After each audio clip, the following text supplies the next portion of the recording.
But the museum really opened up about 1987, and at the opening, they claimed there was 30,000 people that came out to see the museum.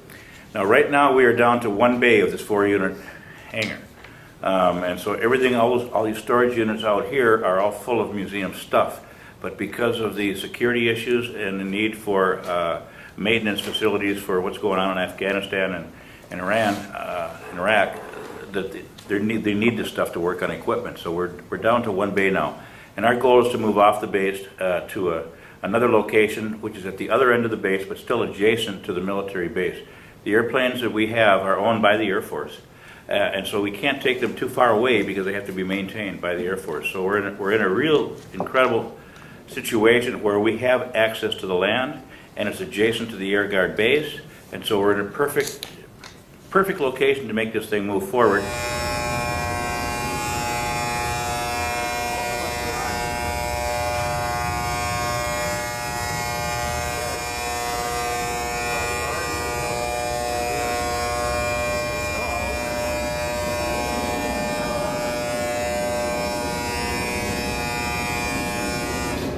Actually, we'd like this building to become part of the museum. This is probably one of the only ones left in the world. It's like this. It's an alert hangar that was used actively during the Cold War.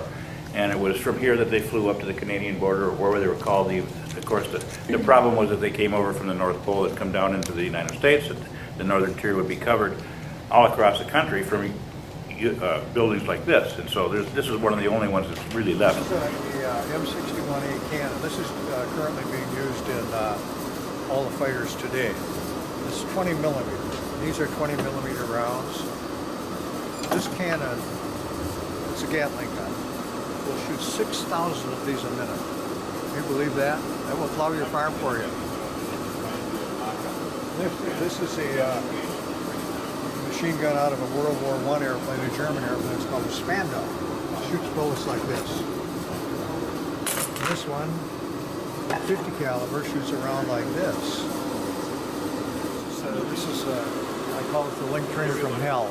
It doesn't fly anything like an airplane. In my day, I flew this thing to the instrument trainer. And they put you in there and lock you in there and fly on the gauges. And in those days, there was no GPS. You had the plotting board, and you determined where you were on the plotting board and where you were going and how you were going to get back and all that stuff. It never worked out very well. It was terrible.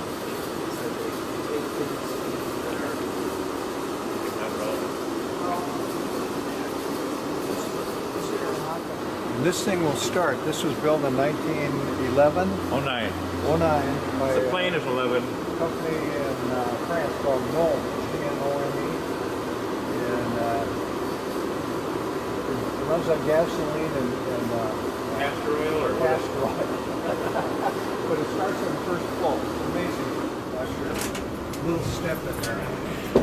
It's C-130E Hercules. And it would carry about 100 passengers and about 60 paratroopers. And it's a simulator. And the operator back here where you're standing can fail every system in this airplane. And then the crew has to deal with it. Turn the wheel. The whole thing? Yeah, just turn the wheel. Oh, like this? Yeah, there you go. Okay. Now the airplane will go this way, anything autopilot that can fail, the flaps, the landing gear, instruments, anything that could be failed. This is called a Huey, UH-1H Huey. The interesting thing about this helicopter, this was shot down in Vietnam.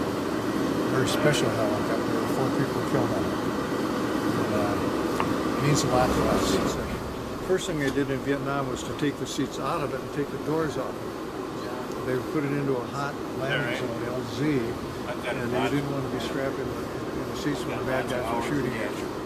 Make sense? So the guys would just sit here like this, the infantry, and they just